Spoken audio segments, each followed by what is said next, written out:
Salam Bapak Ibu, Saudara dan Saudari, sahabat-sahabat garam dunia yang terkasih. Rasul Paulus di dalam bacaan pertama hari ini kembali menegaskan pewartaan dia yang luar biasa akan karya penyelamatan Allah melalui sengsara, wafat, dan kebangkitan Yesus Kristus dari alam maut. Sesudah kebangkitan Yesus, ia menampakkan diri kepada para murid dan mereka sungguh percaya. Rasul Paulus terus mewartakan Yesus yang bangkit ini sebagai fondasi iman, bagaimana kita mendasarkan seluruh hidup beriman kita di atas kebangkitan Kristus. Kita pun diajak sampai kepada titik itu sebagai para pewarta kebangkitan Kristus dimanapun kita berada. Dan di dalam Injil Yohanes, Yesus minta para murid untuk tidak gelisah hatinya walaupun mereka akan berpisah dengan dia. Mereka diminta untuk tetap percaya bahwa di dalam dia ada hidup. Di dalam Yesus ada hidup yang kekal. Dan di rumah Bapa ada banyak tempat tinggal. Rumah Bapa dalam konteks Alkitab merujuk pada tempat kediaman Allah.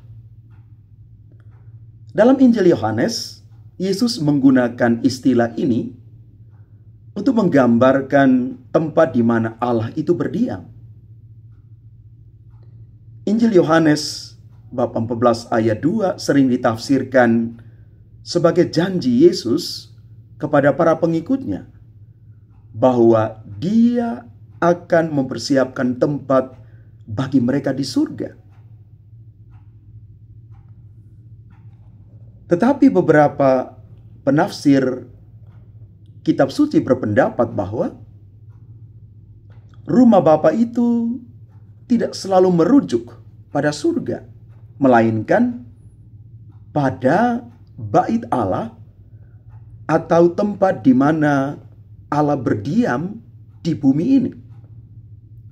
Misalnya dalam Yohanes bab 2 ayat 16, Yesus menyebut bait Allah itu sebagai rumah Bapakku.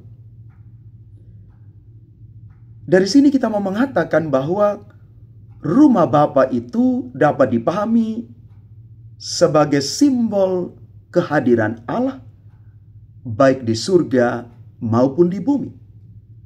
Seperti dalam bait Allah atau juga komunitas orang-orang percaya yang menjadi tempat kediaman Roh Kudus. Bapak Ibu saudara-saudari terkasih, perutusan kita setiap hari itu adalah sebagai murid-murid Tuhan yang siap untuk bertumbuh.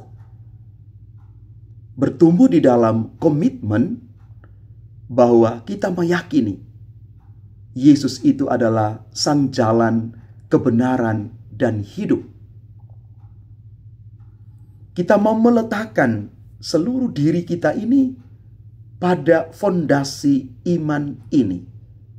Keyakinan ini bahwa Yesus satu-satunya jalan kebenaran dan hidup, dan hanya melalui Dia kita sampai kepada Bapa, kita sampai kepada keselamatan. Karena itu mari kita belajar untuk menjadi orang-orang yang menempatkan diri kita ini pada tempatnya, pada Kristus yang adalah fondasi dasar iman kita.